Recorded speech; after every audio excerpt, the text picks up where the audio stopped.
વિદ્યાર્થી મિત્રો, મારી યુટ્યુબ ચેનલમાં તમારું હાર્દિક સ્વાગત છે. આજે આપણે પ્રકરણ 1ની અંદર જોબ પડતર પદ્ધતિ, પ્રક્રિયા પદ્ધતિના તફાવત વિશે ચર્ચા કરશું. ત્યારબાદ પડતરના તત્વો, પછી દાખલો કઈ રીતે ગણાય તેની રીત જોઈશું અને તેને મૂળભૂત પ્રક્રિયાના સિદ્ધાંતો છે એના વિશે ચર્ચા કરશું. મિત્રો, જોબ પડતર પદ્ધતિની પ્રક્રિયા પડતર પદ્ધતિનો તફાવત પરીક્ષામાં પૂછાય છે 100%. તો એને બરાબર યાદ કરી લેવું અને પરીક્ષા નજીક હોય ત્યારે તેને બરાબર તૈયાર કરી લઈશું. આમ તો જોબ પડતર પદ્ધતિ અને પ્રક્રિયા પદ્ધતિ શું છે એ તમને અગાઉ સમજાવી લીધેલું છે. હવે બંનેના તફાવત શું છે એ તમને જણાવ્યું. તો જોબ પડતર પદ્ધતિની અંદર દરેક બેચ કે બેચની આ પદ્ધતિમાં દરેક જોબ કે બેચની પડતર શોધવામાં આવે છે. તેમાં કેટલો સમય લાગે તેને પડતર સાથે સંબંધ નથી. એટલે કે જોબ પડતર પદ્ધતિની અંદર શું છે કે આપણે દાખલા અગાઉ એસવાયમાં જોઈ ગયા છીએ કે દરેક બેચની પડતર શોધવામાં આવે. તેમાં ઘણો સંબંધ લાગે, કેટલો સમય લાગે તે કાંઈ નક્કી હોતું નથી. એટલે કે કહેવાનો મતલબ એ કે તેને સમય સાથે કોઈ સંબંધ નથી. જ્યારે પ્રક્રિયા પદ્ધતિની અંદર જોબ કે બેચ અલગ અલગ ઓળખવામાં આવતા નથી, પરંતુ સતત ઉત્પાદન પૈકી દરેક પ્રક્રિયાની પડતર શોધવામાં આવે છે. એટલે કે ઉત્પાદનને તબક્કામાં વેચી નાખવામાં આવે છે અને પછી દરેક પ્રક્રિયાની પડતર શોધવામાં આવે છે.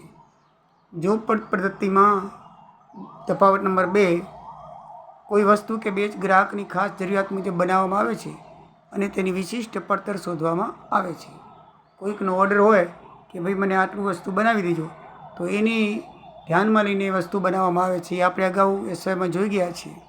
જ્યારે આ પદ્ધતિની અંદર ઉત્પાદન સતત થાય છે અને બધી પેદાશોના એકમાં એક સરખા જ હોય છે.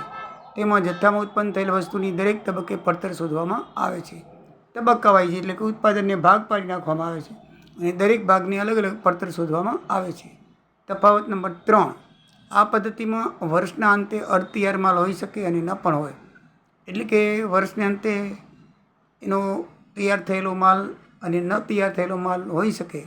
જ્યારે પ્રક્રિયા પદ્ધતિમાં શરૂઆતમાં અને અંતમાં હંમેશા અર્ધ તૈયાર માલ હોય જ છે, કારણ કે તબક્કાવાર પદ્ધતિ છે ને, એટલે અર્ધ તૈયાર માલ જ હોય. એ બીજી પ્રક્રિયા 3 તબક્કાવાર હોય છે. પહેલા તબક્કાનો માલ બીજી તબક્કાની અંદર ખેંચવામાં આવે અને એનો કાચો માલ બને. એટલે એમાં હંમેશા શરૂઆતને અંતમાં એ બાકી હોય જ છે. આપણે દાખલો ગણશું એટલે ખ્યાલ આવી જશે. તફાવત નંબર 4, દરેક જોબ પૂરો થાય એટલે તેની પડતર નક્કી કરી દેવામાં આવે છે. એ આપણે અગાઉ જોયેલું છે. જ્યારે પ્રક્રિયા પદ્ધતિની અંદર જેમ જેમ પ્રક્રિયા પર અમુક મુદ્દે કામ થતું જાય તેમ તેમ દરેક પ્રક્રિયાની પડતર શોધવામાં આવે છે. એટલે કે અલગ અલગ પ્રક્રિયા પડતર શોધવામાં આવે છે અને પાછી પ્રક્રિયા બીજા તબક્કામાં લઈ જવામાં આવે છે. માલ પહેલાં દાખલા તરીકે સૂતરાઉ કાપડનો ઉદ્યોગ હોય તો પહેલાં સૂતરના દોરા બની ગયા, બરાબર છે, તો એ સૂતરના દોરાને પાછા વણવા માટે બીજા તબક્કામાં લઈ જાય. એ વણાઈ ગયા પછી કાપડને રંગ કરવા માટે ત્રીજા તબક્કામાં લઈ જવાય. એટલે આ રીતે તબક્કા વાઇઝ એની પડતર શોધવામાં આવે છે અને એ બીજી પ્રક્રિયા ખાતે પાછી લઈ જવામાં આવે છે. નંબર 5, આ પદ્ધતિમાં દરેક જોબની પ્રથમ પ્રાથમિક પડતર શોધવામાં આવે છે. ત્યાર પછી પરોક્ષ ખર્ચા જુદા જુદા જોબ પર કોઈ વ્યાજબી ધોરણે ફાળવવામાં આવે છે.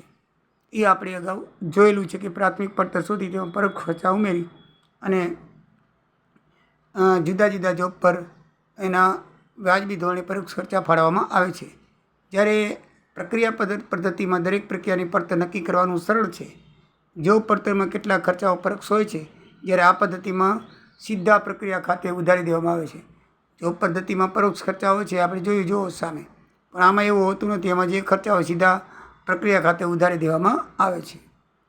તફાવત નંબર 6, દરેક જોબનું ઉત્પાદન અલગ અલગ હોવાથી તેમાં ઉત્પાદન પ્રક્રિયાનું પ્રમાણીકરણ કરવાનું મુશ્કેલ છે.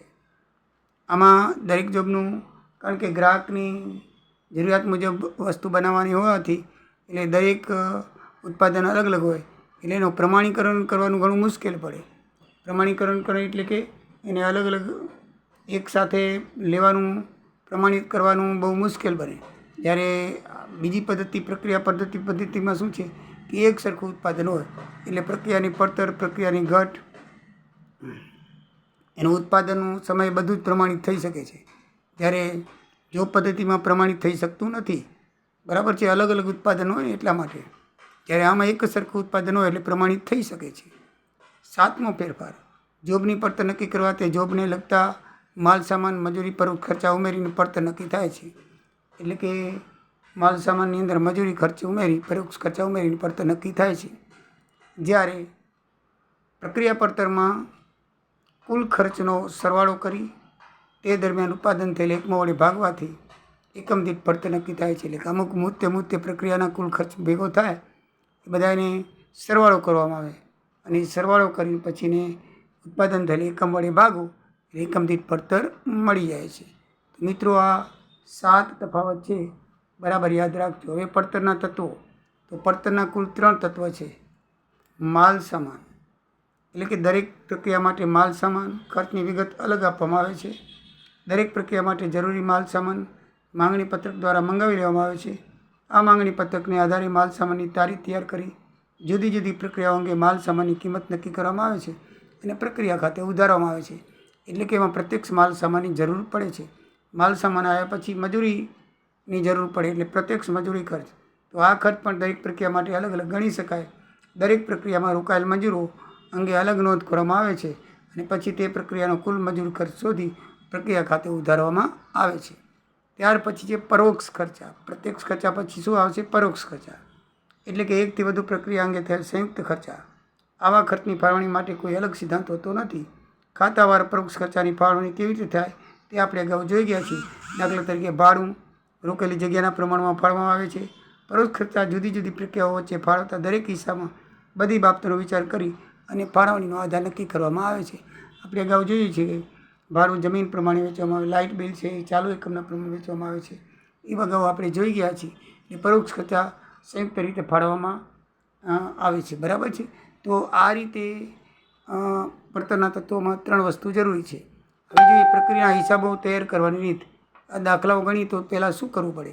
તો ઉત્પાદન સળંગ પ્રક્રિયાને જુદા જુદા તબક્કામાં વેચી નાખવામાં આવે છે અને આવી દરેક પ્રક્રિયાની પડતર અલગ અલગ નક્કી કરવામાં આવે. એટલે સળંગ પ્રક્રિયાને શું કરવામાં આવે છે? તબક્કામાં વેચી નાખવામાં આવે છે અને એની અલગ અલગ પડતર નક્કી કરવામાં આવે છે. આ દાખલા ગણવાની રીત છે, પ્રક્રિયા છે. આપણે દાખલો ગણશું ત્યારે બરાબર સમજાશે. હવે નેક્સ્ટ વિડીયોમાં દાખલા ગણવાની શરૂઆત થશે, થિયરિકલ પૂરું થાય છે. ત્યારબાદ દરેક પ્રક્રિયા દીઠ અલગ અલગ ખાતા ખોલવામાં આવે છે અને તે પ્રક્રિયા અંગે થયેલ માલ સામાન, મજૂરી અને ખર્ચ તે ખાતે ઉધારી તે પ્રક્રિયાની કુલ પડતર નક્કી થાય છે અને પછી દરેક પ્રક્રિયાની કુલ પડતરની પ્રક્રિયામાં ઉત્પાદન થયેલા એકમ વડે ભાગવાથી તે પ્રક્રિયાની એકમ દીઠ પડતર મળે છે. એ આપણે તફાવતમાં જોયું. અને છેલ્લે દરેક પ્રક્રિયાની એકમ દીઠ પડતર શોધી તેનો સરવાળો કરીએ તો કુલ ઉત્પાદન પડતર મળે છે. એટલે 3 તબક્કામાં દાખલો ગણાય છે. હવે પ્રક્રિયાના મૂળભૂત સિદ્ધાંતો શું છે? એ દાખલાની પ્રક્રિયા જે ગણવાની છે એના ઉપર જ આધારિત છે. ફર્સ્ટ, અમુક મુદતના અંતે દરેક પ્રક્રિયા માટે માલ સામાન, પ્રત્યક્ષ મજૂરી, પ્રત્યક્ષ ખર્ચા એકત્ર કરી તેની પડતર શોધવામાં આવે છે. એટલે તબક્કે માલ સામાન, પ્રત્યક્ષ મજૂરી, પ્રત્યક્ષ ખર્ચા એકત્ર કરી તેની પડતર શોધાય છે. પછી દરેક પ્રક્રિયામાં અમુક મુદત દરમિયાનના ઉત્પાદન, બગાડ, ભંગાર, ઉપેદાશ વગેરે પૂરતા રેકોર્ડ રાખવામાં આવે છે. એટલે કે દરેક પ્રક્રિયામાં કેટલો બગાડ થયો, એની ઉપેદાશ કઈ થઈ, ભંગાર કેટલો થયો, એના પૂરતા રેકોર્ડ રાખવામાં આવે છે. અમુક મુદતને અંતે પ્રક્રિયાની કુલ પડતર શોધવામાં આવે છે.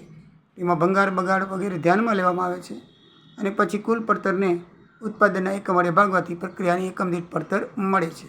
એ આપણે અગાઉ જોયું. છેલ્લું, જેમ જેમ ઉત્પાદન થતું જાય તેમ તેમ એક પ્રક્રિયામાં તૈયાર થયેલો માલ બીજી પ્રક્રિયાના કાચા માલ તરીકે ફેરબદલી થાય છે.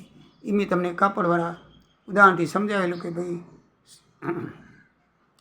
જ્યારે સૂત્ર પેદા થાય પહેલા તબક્કામાં તે સૂત્ર વણાટમાં જાય અને વણાટમાંથી પછી કાપડ બને, કાપડમાંથી પછી રંગકામમાં જાય અને પછી એની ડિઝાઇન પ્રક્રિયામાં જાય, પછી એ કાપડનો ટાંકો બને. આમ અલગ અલગ તબક્કામાં એ ફેરફાર થાય છે. એટલે એક તબક્કાનો માલ બીજા તબક્કા માટે કાચો માલ થાય, બીજા તબક્કાનો માલ ત્રીજા તબક્કા માટે કાચો માલ થાય. એટલે આ રીતે એ કાચા માલ તરીકે ફેરબદલી થતી જાય છે. તો મિત્રો, તમને જોબ પડતર પ્રક્રિયા પદ્ધતિની અંદર તેનો તફાવત, પડતરના તત્વો, પ્રક્રિયાના હિસાબો તૈયાર કરવાની રીત અને એના મૂળભૂત સિદ્ધાંતો વિશે સમજાઈ ગયું હશે.